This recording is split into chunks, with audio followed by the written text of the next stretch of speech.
Hey, we all like to go out and eat, maybe have a cocktail or two. You don't really know what goes on behind the kitchen doors. That's what this show's all about. But the one man who spent most of his life behind those doors, the great chef Pascal, is here to take us behind the kitchen doors with, you got a really cool guest today here again. Thank you. Hopefully this is... The which one? This is less than half of my life, you know. I'm sorry. Yeah, you still got plenty more. Well, you started more to when you go. were probably 6 or... What was the first... Well, how old were you when you first went behind the kitchen door? How old were you? Professionally, not just... Professionally. 18, 16? 15. Wow. 15. My first job in the kitchen, yeah. What did you do? Cook. But you didn't just... That's amazing, because many times you have to start off cleaning dishes or doing... Yeah, I was at a cashier at Burger King. See, there you go. See, good for you. Yeah. Well, my mother, who was a... I don't want... This is not my I know, it's not your show, but we got into it, so we got to explain it. My mother, who was a fantastic home cook and entertainer a lot, and she didn't want me to spend my school holidays or school vacation at home. She said, I'm going to get you a job for the summer. And she knew I loved to cook, and then because she taught me when I was 14 how to make a mayonnaise from scratch. Wow. And, so that was my first experience. That was your calling card. That's amazing. Yes. All right, well, now that we know... So I start cooking in the kitchen right away for 2 months every summer. And since there, I'm still cooking. All right, so now... Introduce your guest. Yes. She's got an amazing story and some amazingly cool places she runs here in Orange County. I'm so amazed with my friend. And can we call you chef, entrepreneur, or restaurateur? What's the correct title? I'm a restaurateur. I'm not a chef. I wish I was a chef. but there's a few things that you have been cooking. And, we're going to talk from her success story, start from a mini donut to an empire restaurant. How do you get there? So, chef, entrepreneur, Nguyen. Nguyen. He doesn't know how to say Vietnamese last names here. Leslie Nguyen. Nguyen. Thank you. That I admire extremely, and I'm very... curious to maybe she's going to share. Well, tell us a couple of concepts, too. Let's introduce those before you launch them in here. So I know you. I first met you because somebody told me, we need some little donuts for an event. And, you need to make it, to meet this lady, and she make it's called... Miss Mini Donuts. Miss Mini Donuts. A catering service specializing in gourmet mini donuts. But I have to say, the donuts were really mini, but with a good thing because you eat more than one. Yeah. But and they all were decorated. Because you're also an artist and a food designer. Yeah. Because you can decorate it for any theme. You pick your theme, through the season. It could be for Mother's Day, could be for birthday, in holiday time, you always... I can even add your logo or your face on there. Yes. Are you still doing that? Oh, yeah. Wonderful. And so... That's one. That's just one thing. I'm looking at a resume here. Yeah. And yes, Paul, I know. Let me keep going. Oh, my goodness. Well, I want to jump into the big ones here. Yeah. No, but because I had to go pick up the donut in the back of the kitchen. I said, why back of the kitchen? I found out that it was not just a donut place. She also started developing restaurant concept. Yeah, and it's so funny because recently someone had said, this is super shady. You have to pick up the donuts in a random spot. No, actually, it's the back door of the kitchen. Out the back door. Out of the back door. And so... Yeah, so I use the kitchen inside a Bosscat. So kitchen doors is right there. The real kitchen door. I have to knock in. honestly.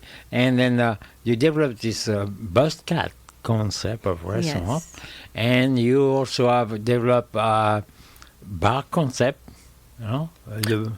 Tell us a little bit about your bar concepts. The bar concepts. Yes. So we have Bosscat, KITCHN and Libations, 10 Sushi and Coctail bar, and then we just opened Baba G's. That used to be Bibelos. Did you ever go to Bibelos Yes. in Orange? So Yes. we That was changed it there up. for a long time. Yeah, 35 years. Yeah. Yeah. So the son of the previous owner is still a partner, and this is his vision of how he wanted Bibelos, more fast casual, QSR, quick service restaurant. We order at the counter, and he just wanted to simplify things, make it easier and a little bit more manageable. Yeah. Because if he was taking over the business, he didn't want to be overwhelmed with all the mundane, everyday things with the restaurant, right? So he wanted to simplify things. So this was his vision of that. So Biblos is a very symbolic name from the Mediterranean. Yes, in Lebanon. Yes, it's a Yeah, city in Lebanon. Yeah, they're Lebanese. And I know Biblos also because there's a famous hotel in Saint-Tropez called the Biblos. No. Oh, that Yeah. sounds See? fancy. I want to go there. Yeah. That's why when I saw the sign, I said, I need to go try. And it's right across one of your Bosscat restaurants Yeah, as it's well. right across the street from in Bosscat. Orange, by the Orange How many Circle. Bosscats are there now? So we have 4 Bosscats. There's one in Irvine, Orange. We have one in Houston, Texas, and the Woodlands, Texas. Yeah, We like all- you're not busy enough on Orange. Yeah. You have to go to Texas. You don't go to Colorado, no, you go straight to Texas. Yeah. Oh, Colorado was on the list, but So can I ask you 2 quick questions and Sure. I'll let the chef pick up here. How did you, I'm looking at your resume, it says born in Louisiana and then raised here in Laguna Niguel. You worked as a hostess, a server, a cashier, a bartender, dive bars, biker bars. How does that turn into creating restaurant concepts that succeed and grow?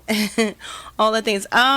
It kind of happened. I don't want to say by accident because nothing really happens by accident. I think I worked really hard for it, but I actually never intended to be a restaurant. I don't know if a lot of people know that. I came from a bar background. I bartended at a lot of bars like you just listed, and my very first bar I opened was called Daily Dose Sports Lounge in 2009 in Irvine. And when I developed Bosscat, my partner and I, we just wanted a cool bar that had real food because Daily Dose food kitchen was the size of this table.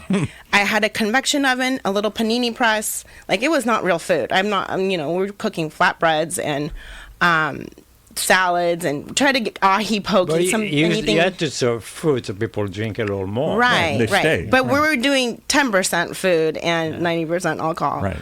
I also had that liquor license as well. But yeah, I wanted more food. I wanted to have a real kitchen. So when we were developing Bosscat, we said, at the time I drank whiskey. I was obsessed with it. So I was like, I want a whiskey bar. I want real food.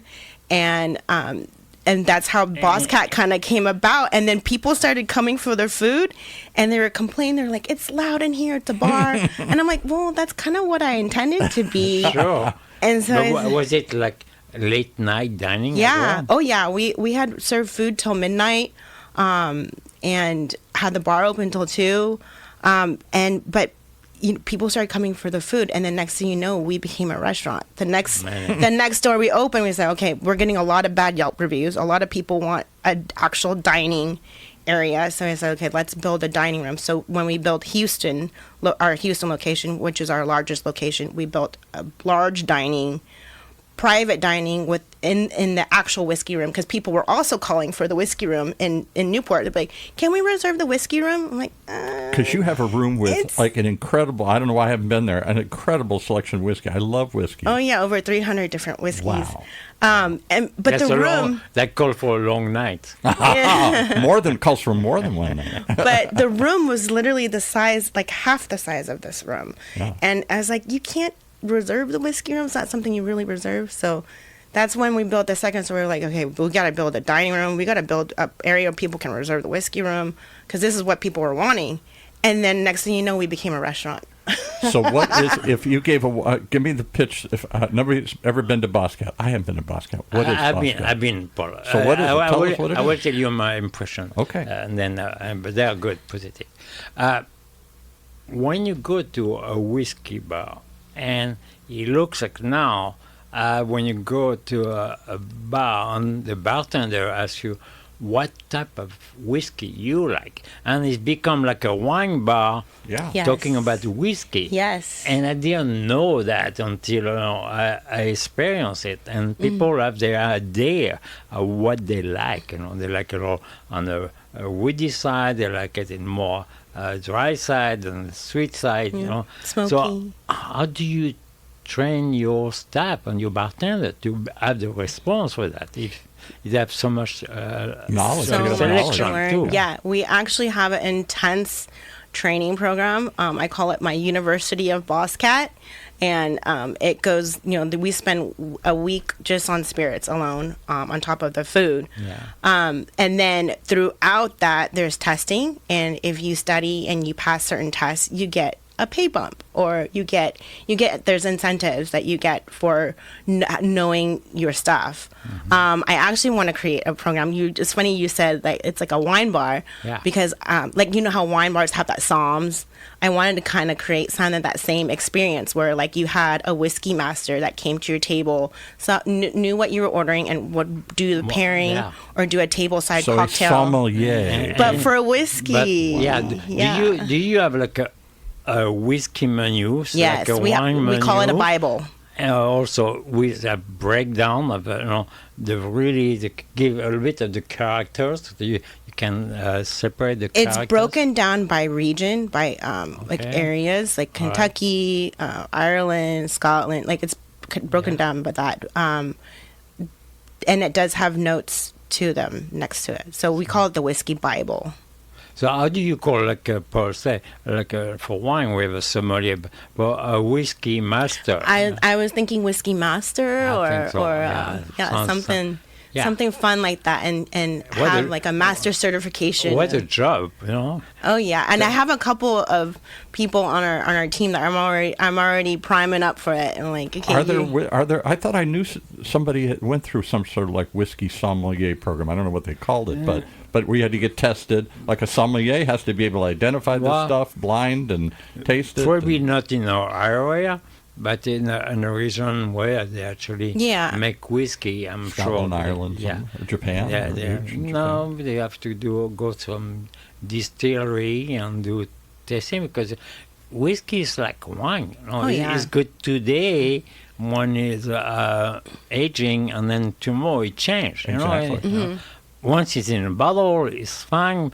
But don't keep it open too long. So Better tomorrow. Yeah, well, because they more than wine, they age it like 20 years sometimes, 25 years or whatever. and then all these, I would say, whiskey master become a mixologist, and they know what whiskey to use for what cocktail Yeah. you serve Yeah. it with. There's a lot other additional pairing inside the glass. Yeah, And would I you think that'd be a lot of have to fun. match the food to the whiskey? Would you Oh, have yeah. different, I mean, different that's- flights of whiskey for different... That's how our food kind of came about too, because originally my partner wanted really healthy food, really clean food. Okay. Something that's not what we have now. I mean, we do, but chef was like, no, I want to make food that pairs well with whiskey. So he made a fantastic burger and a short rib dish, shrimp and grits, a pork chop. And I have to say, I had a couple of experience in different locations of your Bosscat, and you didn't want each places to be copycat. No pun intended. No, Bosscat, no. copycat. It's No kind of- pun intended, folks. Is that supposed to be funny? So you let the chef. Yes. You actually have great chef and sous chef in every kitchen, and you let them do specials. Yes. And they love to come out sometimes see your guests. So it's not really just a bar ambiance. You really have a full-on service. Yes. And the chefs are really proud when you ask them to come over and talk about their food. And I had some fantastic, you mentioned short ribs.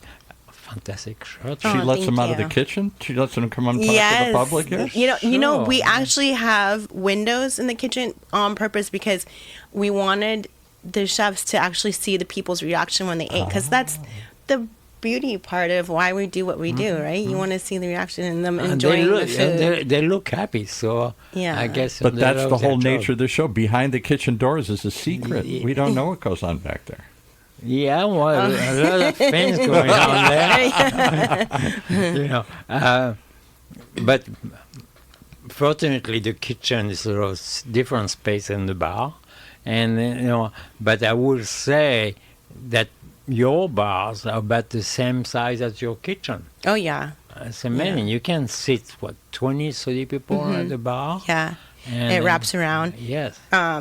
And we did that on purpose because we wanted people to meet each other across the bar. Or if they saw, we wanted to be engaging, and to not have the only location that has the wall is the orange location. Yeah. But most of the bars would kind of wrap around because we wanted people to engage with each other. Tell us that story about the bottle in birdcage. The what? Bottle, a whiskey bottle in a the bottles in the birdcage. Oh, A okay. bottle in a He bird wants to cage. get deep real fast. Okay, all right. Bottle in a bird cage. Now you lost me. Okay. Okay, well, because you haven't been by, so you Yeah. don't see. So Drunken- it's one of it's an element part of our design. Drunken parrot or something. And it is actually the symbolic of I call it the windows of my soul, because the first store that got developed was our orange location. And when we were building that store, I was going through previously very tough time in my life. I know. I don't know if you want to talk much Yeah, about no, we can it, talk about because it's unbelievable. You have a big turn in your life. Oh, yeah. But And- let's go back to the cage. Yeah, because so that's a I very was- You big- got to leave. Now you got to give us a little. You can't leave Yeah, that just short- hanging out but it's a there. very symbolic. Very thing. dramatic thing in my life, but we'll talk about that later. Short story long. I was just going through really bad heartbreak, very depressed, very suicidal. Oof. And I went through this for years, just wanting to just die. I just like, oh, I'm over this. Why am I here? What am I doing this for? I don't want to be here anymore.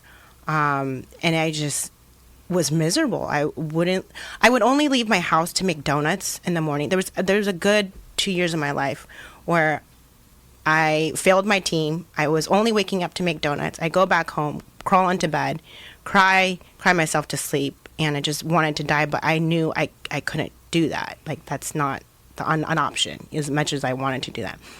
And after years of that, you don't want to feel that way when you're depressed and suicidal. You don't, like, people are like, oh, just get out of the Just house, snap and out of it. just do this, do that. And it's like, when you're in that deep, you don't want to do anything. And I didn't want to feel that way anymore. I was just like, I could tell, because you were always really happy to see people and greet people as friends, and very Yeah. enthusiastic, very positive after that. yeah, I mean, I think you kind of, with work is different and then personal life's different, right? You kind of put on this face, this show, this front for everyone because you kind of have to. But then, deep down inside, you're lonely, you're sad, But how do you run a business? I went through a period of deep depression once, and it was very hard to keep the business going. It's hard. I mean, I have 'Cause you my just wanna hole partner. up, yeah. I have my partner to thank. I have the team to thank because they all, they all kept doing what they did and picked up the slack. And, but when we were building the store, I was like, okay, that's kind of what I was ingrained in the building process at that time, not really running day-to-day operations, which was great too because I got to express what I was feeling within the art of building the stores. So that's why there's a lot of undertones. People don't know a lot of the things that I was going through, but there's undertones of it in the store. You can't tell by looking at it. You're like, oh, that's really pretty. That's a really pretty So whiskey this is room. why you put the bottle in a cage as a symbol. You were the birds inside the cage. I felt trapped. I was so trapped by my emotions and trapped by my feelings. I couldn't move. I was at a stand. It was years. It wasn't like I was sad for a month. It was years. I was feeling like this, so trapped, so alone, and I just don't want to feel like that. So I'm like, I want to release all this. I don't want to feel this anymore, and I want to lock up what are my addictions, which is alcohol, alcohol and love, and I locked that up in the cage. And I said, you know what? From now on, I don't want to feel this anymore. I'm not going to let this have power over me anymore, because it has powered over me for so long and controlled what I did. And I'm not going to do that. I'm not going to be a prisoner anymore. What a powerful image. And to put it out publicly. It's amazing. And you won. You make it happen. Thank you. And now you control your life in a positive way. And look at what you achieved. Oh. And, it's unbelievable. Appreciate that. So you... It isn't that part of, not to dwell on this anymore than we need to, but I had a bar for a number of years, Kelly McHugh's in Mission Viejo, and we loved serving, and we loved drinking, we loved all this stuff. But that can easily turn into an addiction. So many people in that business become alcoholics. That's me. I was an alcoholic addict. I mean, when you're an addict, you'll always be an addict. Yes. You're just addicted. You just got to you direct your addiction to the right path, because you can go either way. But you're going to have it no matter what. I still have it. I don't go shopping, because if I buy one thing, I'm going to buy the whole store. I don't eat chips. If I eat salt and vinegar chips is my, Achilles heel. If I eat one, I'll eat the whole bag. So do you not drink anymore? I don't drink anymore, yeah. So you run a bar and you don't drink? Yeah, 11 years sober. Lucky me, Leslie, our partner, and I, we went for dinner, and because she loves Thai food, from some reason, because you like the spices, I guess, something like that. But she would not drink, so I don't drink alcohol. I was shocked, because she owned bars and restaurants, and she didn't drink. And amazing turnaround. Congratulations. No, thank you. Absolutely. Appreciate well, thank you for sharing that too. Yeah. So what's the name Bosscat mean? Why? So Bosscat was my nickname. Oh, you were the Bosscat. I was the Bosscat, yeah. So when I had the sports bar, my business partner, John, he's a really tall guy. I'm sure you guys all seen him around the restaurant. He's 6'11", big, tall. Wow, that's big tall. Yeah. And everyone assumes that he's the owner, right? But this is he is the owner. But back when we had the sports bar, before he was my partner, people were just assuming he's an owner. And his friends would kind of tease him and be like, she's the boss. She's the boss. She's the real boss. She's the real boss. Yes. So they started calling me Bosscat. And my partner would tell me, he's like, my friends call you Bosscat. I'm like, well, what's a Bosscat? I would Google it and nothing would come up. Now, if you Google Bosscat, there's like all sorts of things. There's Bosscat eyelashes, Bosscat this, Bosscat that. Yeah. But back then I Googled it. There was nothing Bosscat. I'm like, what? And so when I saw him the next time, I said, can I ask you something? He's like, what? I said, what's a Bosscat? Why do you call me Bosscat? He's like, you're the Bosscat. He's an English guy. He's like, you're the Bosscat. Yeah. That's you. You are the boss. You're the Bosscat. Sort of like Top Dog or Bosscat. Yeah, exactly. Big Dog. Yeah, exactly. It's the female version of Big Dog, I guess you could say. Yeah. So I imagine this like slick looking, I'm sure a lot of people don't even know when they go into your restaurants. At the server, do the servers have... The servers know, because that's part of their training. Okay. Yeah. Good. It's part of the story. It's part of the training. Yeah. But the guests don't know a lot, because a lot of times I'll bring it up, or they'll ask me, and I'm like, oh, that was my nickname. It's a cool name. That's why I'm Miss Bosscat on my social media. Yeah. It's pretty good, because people actually don't forget the name. It's a very cool name. You say, because it's unique. Yeah. So when we were coming up with the restaurant names, or I should say bar, because we didn't know it would be a restaurant, we were coming up with all sorts of names, and then I kind of jokingly was like, oh, we should call it Bosscat. And then my partner actually was down for it. He's like, you know what, that's kind of catchy. And there's a story behind it. So let's do that. So your partner and you are the owners. Yes. We're the founders. And how many employees you have total now? Oh. And I did. Like So she's so big she doesn't even know. She doesn't even know anymore. I know, it's like 400 something, maybe. Unbelievable. Yeah. And so you do have a good management team. You have to. Yes. And then, And we've made some of them owners. yes. So John and I are founders, and then we've made 6 other people owners. That's interesting. That's Yeah, an interesting so- way to grow. Yeah, we've always said, because him and I, we've come from nothing, and we were employees at one point, and when I actually wanted to open up my first bar, I used to tell my boss when I was bartender, I said, one day I'm going to open up a bar, and she used to just laugh at me and tell me, no, you don't want to do this. Like, you don't want to be in this business. Like, I'm like, no, I think I want to do that. And she kind of always just pushed that down and kind of not like, instead of being a mentor and like guiding me, she kind of dismissed me. Yeah. And I said, I don't ever want to be that way. I think they push you a little bit if you say, I will do it. Motivation. Well, you know what? She actually ended up firing. Another story. They got a divorce. They ended up firing all the bartenders. I was one of the bartenders they fired, and that pushed me to open up my first bar. So yes, thank you, Viva. Can I bring up another point? We had the great Steel Platt in here years ago talking about the art houses. Oh yes, And I know was, Steel. He was a bartender, and just like you, just worked in a million places, and then ran some places, and finally built his own place. But to take it to that next level, Chef and I talked about this before, to run multiple places in multiple states, that is a whole nother breed of cat. Yeah, I'm talking about that. Are you going to keep expanding? So we would love to, and we were supposed to go into Arizona, but building costs has gone up so much. It's quadrupled, and we just right now we can't keep growing right now with how much everything's costing. Yeah. So, but you got we were trying to get creative and you got a concept, and like eventually private equity came to Steel and took it over, and that's the dream, right? That's the thing is, even when you have a concept, you have to have a spin-off of a concept now to bring something else, especially if you do an Orange County. I don't know if this is your idea.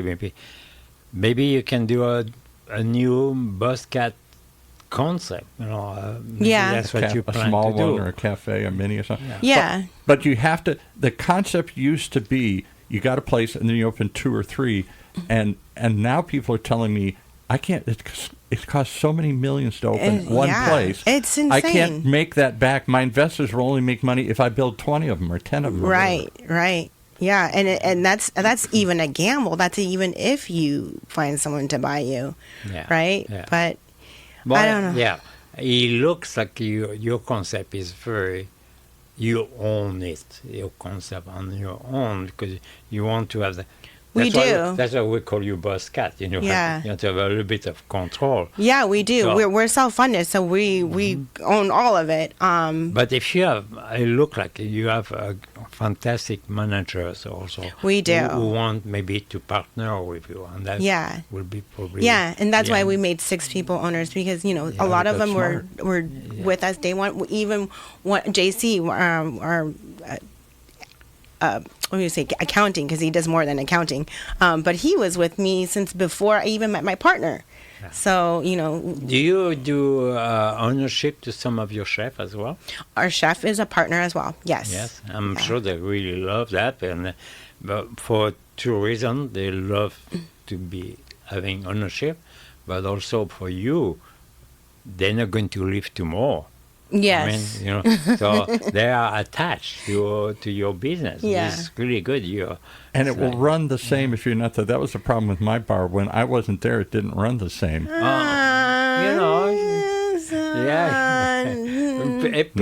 People have moods. But I'm saying, they have good days and bad days. You talked about Pascal's. As enormously successful as you were and famous, there weren't 5 Pascal's. There weren't 10 Pascal's because there was only one of you. And people wanted to see you. I wasn't in that business mode to train others. I was very exclusive. Yeah. This is what I want, and I don't think any other Yeah. can do that. Exactly. Because That's not scalable. my concept was very my identity. Yeah. And so, but yours is more open because you have bars. I never had really bars and things like that.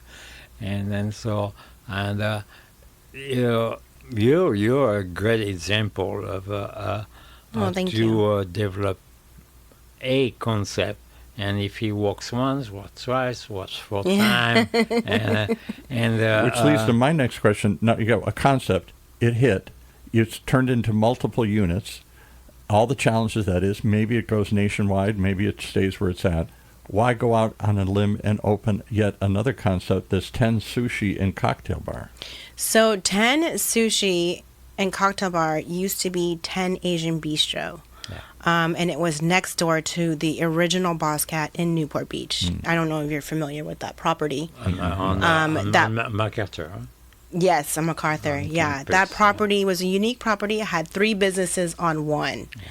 It had a nightclub, a sushi restaurant, massive sushi restaurant, by the way. It was 5,000 square feet. Wow, that's big. And then Bosscat, which was where the first Bosscat was.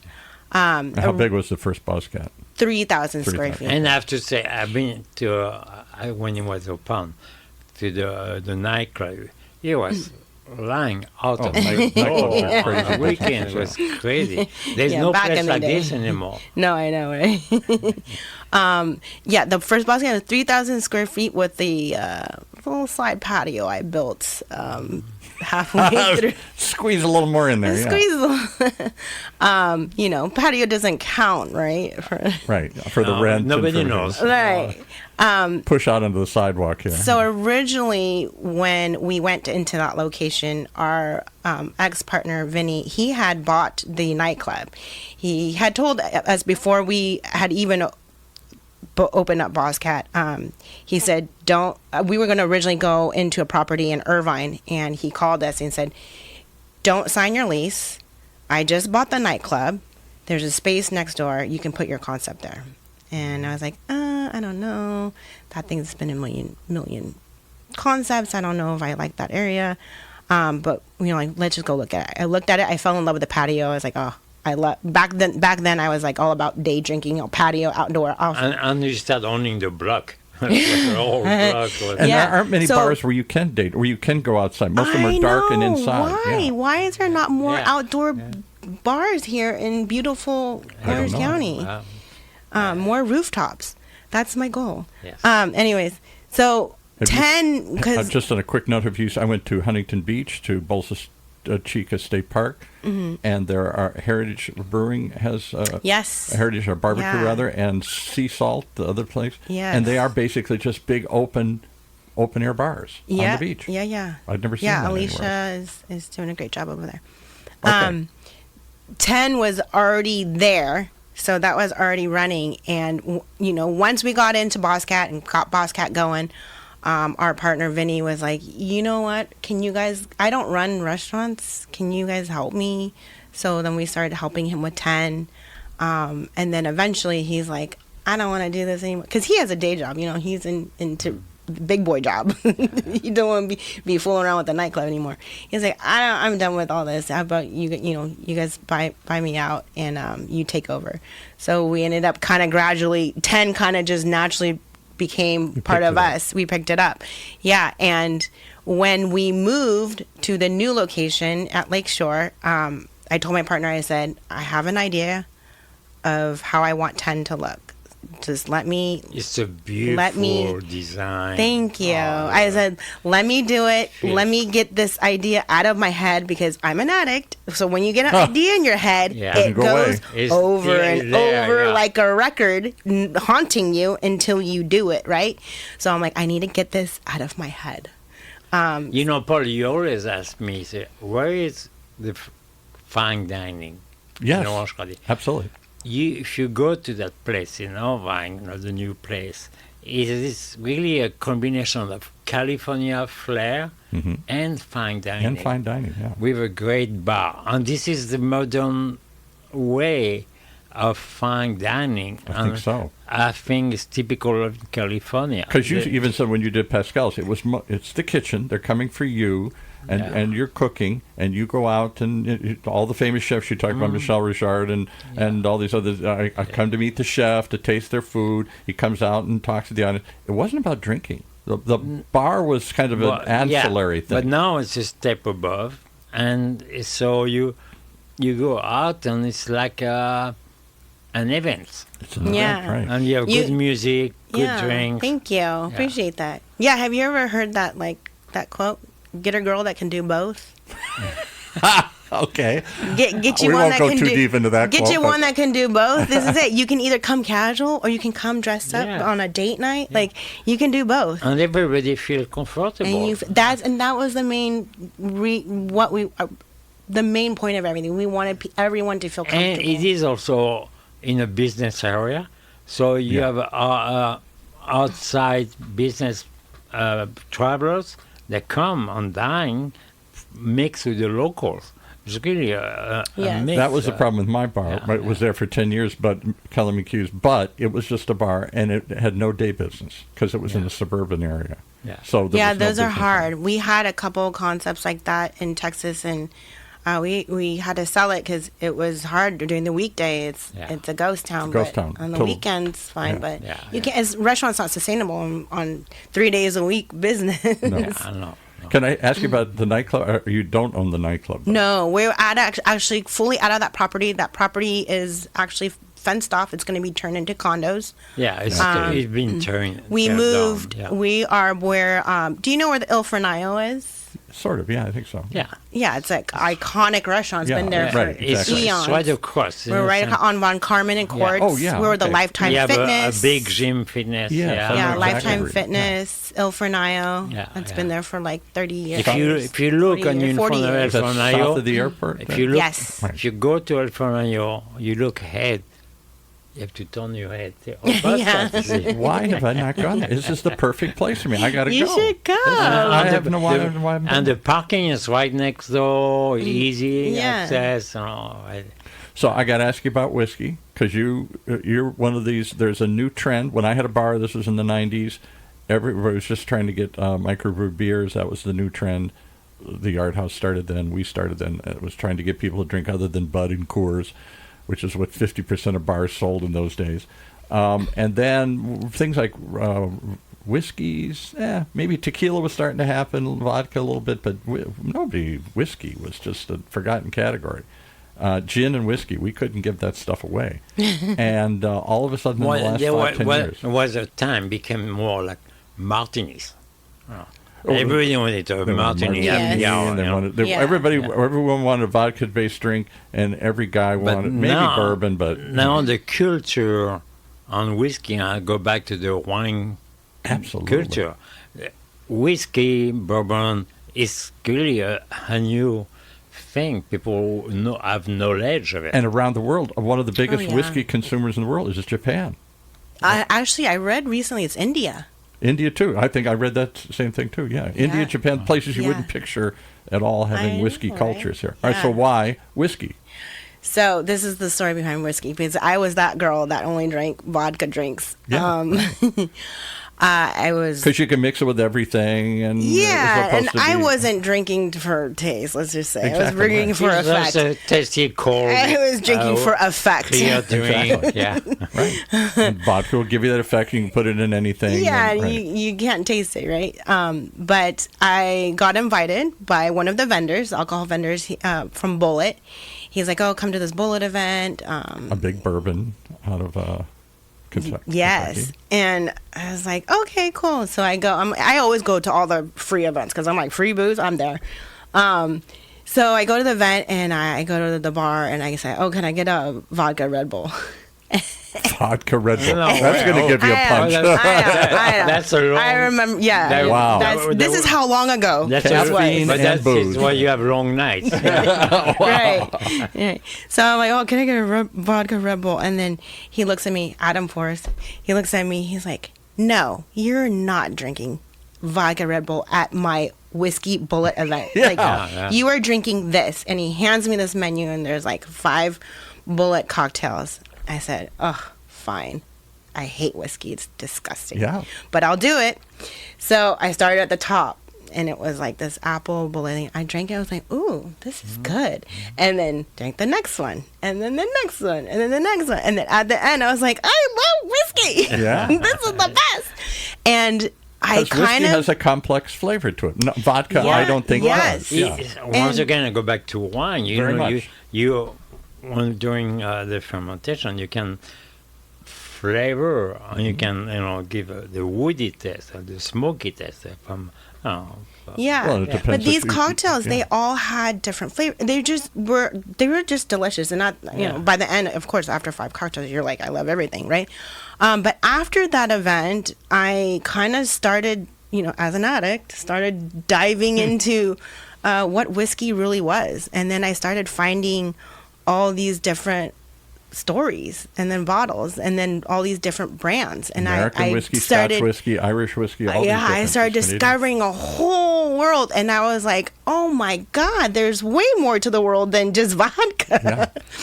Yeah. Now you're talking about being an addict. So very quickly, you out of that. Yeah. Can you give a tip for people who are addict but still appreciate a nice little drink and want to have a normal life and without It's cutting out hard. That's a completely? really hard thing. You have to really have strong self-control. Yeah. So I always say I have strong willpower, but I have absolute no self-control. Yeah. None. Because I know, I wish I could have just 1 or 2 glasses of wine with dinner, or just be able to sip and just like enjoy. But I can't. I'm like 0 to 100. It's like all or nothing. And One is too many, and 100 isn't enough. right. So it's hard. You have to really be self-aware and really know how to control. But if you know you're an addict, you just shouldn't drink. I agree. If You you really should- are an addict, you Yeah. can't moderate. Because you don't know how, right? And it's not a bad thing. And I try to not educate, because I'm not a teacher, but I try to tell people being an addict is not a bad thing. You just have to learn how to be addicted to the right things and not do That's alcohol and interesting, drugs. Like it's a great trait. I call it a trait instead of a disease, because it just makes me Yeah. feel like, oh, Yeah. you have cancer or something, even though they But you technically do say it's a You were disease. depressed at that time too. Yes. Well, you know what? Because I used to use drugs too, Yeah. and I always thought, oh, I'm using drugs to run away from my problems. Maybe I was depressed my whole life and I didn't know it. I didn't know, but now being sober and looking back, I was doing that to feel something, because How I long- was so numb. yeah. I was so numb to everything. How long have you been sober now? 11 years. Congratulations. Thank you. Congratulations. Well, I admire somebody who can recognize this and deal with it, and then you're still around it, though. That's got to be a temptation, or that's got to be, you would think that would not work. Yeah, and then when you go into like my partner did an outpatient rehab, and she was like, "You guys own a bar? No, you need to sell your business. Yeah, You need to get that's all the what I would alcohol think. out of your house. You need to go." And we're like, No, I "No, can't we're do not it." gonna change our lives like that. We're gonna, you know what? We're gonna do the opposite and just indulge ourselves in it, but just don't." It's like the ultimate test, right? You have Yeah. to, but we had to, because we had no choice. This is the only business Yeah. that we both kind of knew. Do you share that with your staff and bartenders? And because some bartenders may be addict too, because Yeah. they like to I think a taste number are, everything. yeah. Yeah, there's a lot of addiction that runs rampant through our hospitality industry. We used to talk about it more during like our pre-chefs. Like we used to have a big pre-chef every Sunday. My partner would talk. We're very candid and very open about our stories. But we don't preach sobriety on anyone. I don't wish sobriety upon anyone. But yeah, I have had a lot of staff members that would come up and they know our story and they said, actually became sober because of you, or you're an inspiration to stop drinking and to show me that I can still drink and I can still be around alcohol and not have to drink. And can I give you one other perspective? So I had a bar where we were trying to sell upscale beers and wines and tequilas and stuff here, and yet I've never been a big drinker, and I've been around many members of my family are alcoholics, and so I'm very anti kind of alcohol. And they're like, well, how can you be around a bar? Isn't this running against your creed here? I said, we're teaching people to drink better so they drink less. Yeah. It's expensive. It's filling. It isn't just taking shots and cheap stuff and cheap beer and cheap booze. If you can learn to moderate your drinking, if I'm only going to have one or two drinks, then I can afford something better and I'll taste it more. Where you said you didn't feel anything. Well, you probably didn't taste anything either. It was just being numb. No. I mean, when I said I was numb, I was just numb to life. Well, yeah. So you weren't enjoying. I wasn't. No, I wasn't. What you were, the food you're tasting. So, Paul, going back to, I will say back behind the kitchen door. Yes, right. You know, so because a lot of employees and staff members in the kitchen also have some addictions. Oh, yeah. You know, and this is why they don't show up, they come late, something like that. Or drinking on the job. And they're doing on the job, they go under the Yeah. table, they drink. And Yeah. you don't Or in even the know. lockers. I've gone to see in the locker. I'm like, there's a bottle. Yeah, I know. Where's my brandy? You know, because they don't drink good stuff. They drink whatever they can grab. You know, it's late night. It's party. It's having a good time. And even not during the job. Yeah. And then they say they take a 10-minute break. And where are they? Yeah. Oh yeah, I used to hide shots in the bathroom. Yeah. Oh. Yeah. Oh, yeah. Customers would buy me shots and be like, hide it in the bathroom. So don't bring Grand Marnier in the kitchen because you will buy more than you need, you know. Right. So, but the fact, if they look at your experience that you share and you're really open to share, I think a lot of them will understand that, you know, because they suffer. Yes. They're suffering in silence, too. It's silence. And they don't see a way out other than just leaving the whole industry. And then the staff around them suffer as well. Yeah. And also there's no really good relationship. But once they flip back to being sober, look at that, the success you can get. Yeah. You know. And you can still be in the industry and be sober. That's the message here. And we have a different culture too, because like we're not the owners that are drinking with the staff, right? We have actually a total no drinking allowed on property, just because in the beginning we were like, okay, we'll do shift drinks, and we did that, but then like people get in fights or they would have a little too much, and you're liable as an owner. You're liable if they leave your property and they're driving. You're liable. So we just said, you know what? No drinking. There's no drinking allowed. Yeah. I'm with you, and I think that's been too long part of the culture of bars and restaurants. Have a shot. Have no a more sushi chef with sake around and the sushi chef. One for them, one for me. It used to be so normal. Yeah. Yeah, I mean, I'm sure it still is, but it's alcohol and addiction runs rampant in the hospitality industry. I think it's because, one, creatives, right? Creatives are have tendencies for addiction because we're creative. Yeah. And you're going to try something, you explore something, you're going to do something, and maybe if you think it makes you happier, funnier, more creative or whatever. Yeah. And, it's just that environment. It's that party environment that we're in, right? We're and it's late people. Night and it's long hours and all that. And they're like, some of them are hooking up and so someday we'll do a show on that here.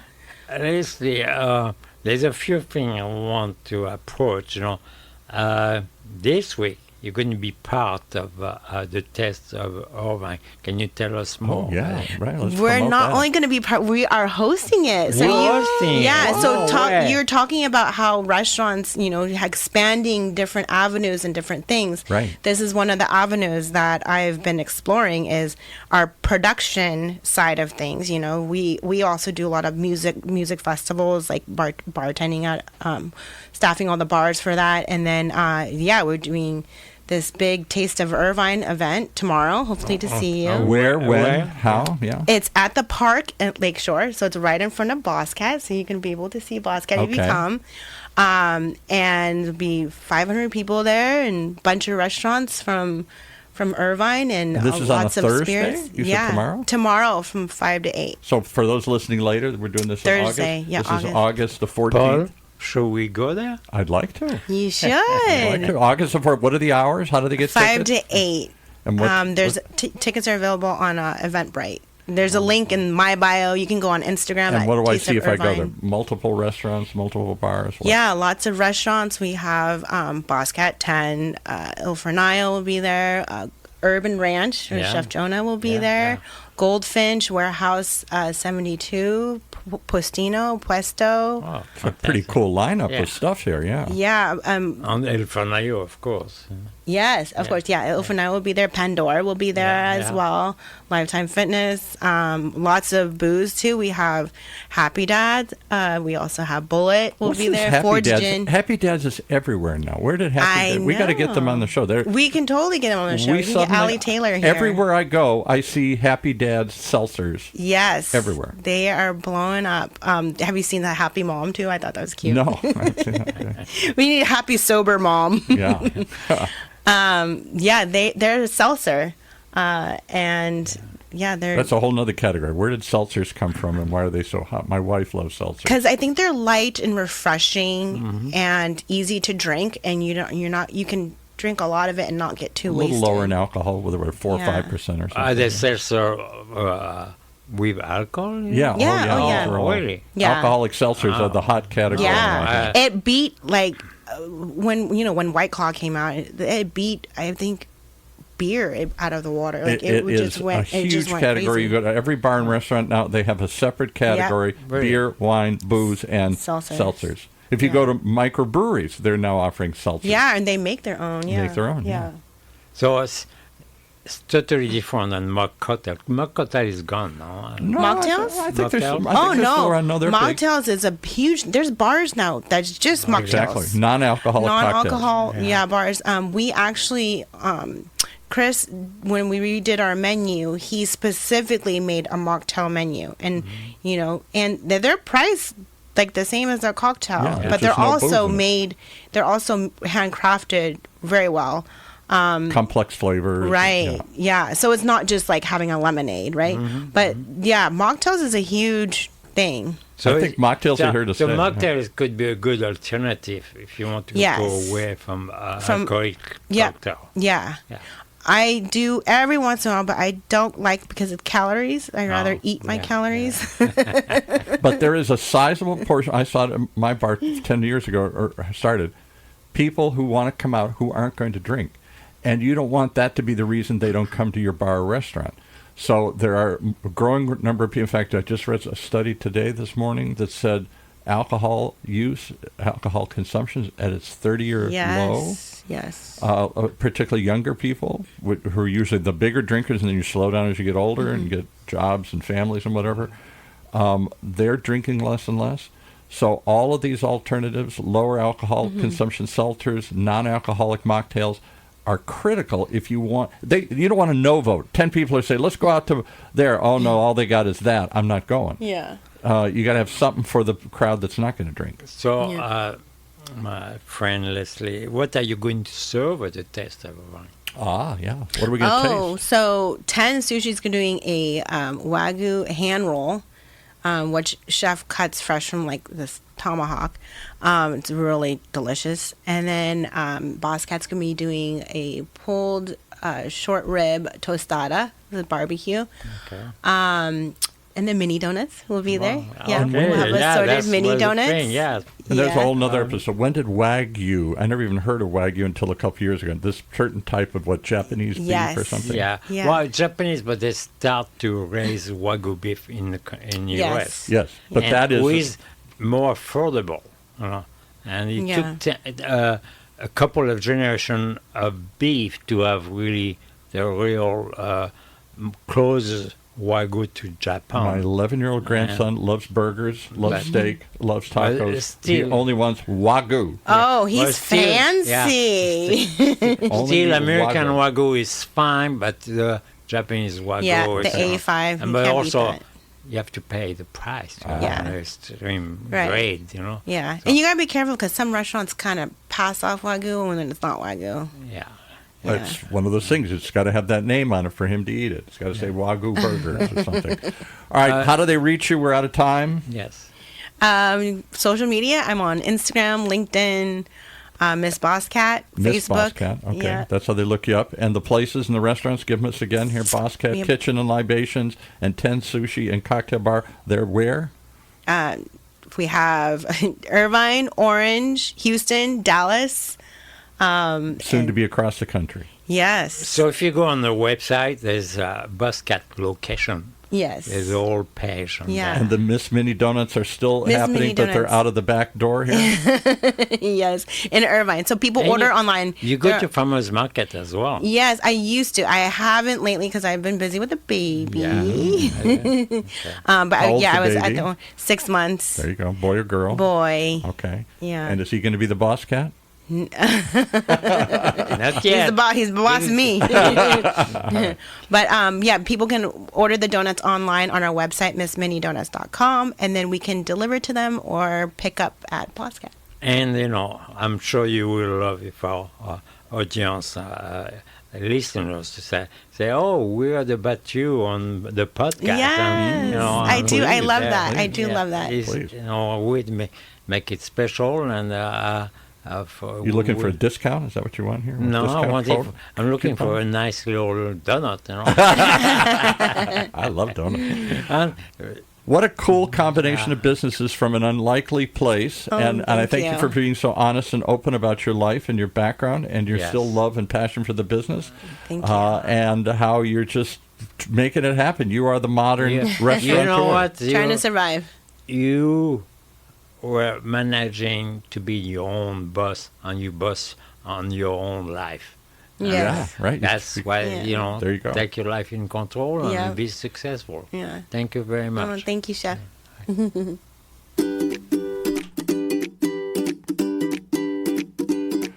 Well, there you have it. There's some real life examples of why you should tune in every week. We have fun. We talk about the reality as well. What's happening behind the kitchen doors? And where's it all going?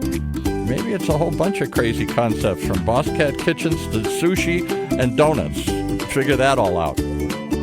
Whole new world. Hear all about it each and every week right here in Orange County's only community radio station, OC Talk Radio, streaming live from our studios here at the University of California, Irvine's Beale Applied Innovation Center.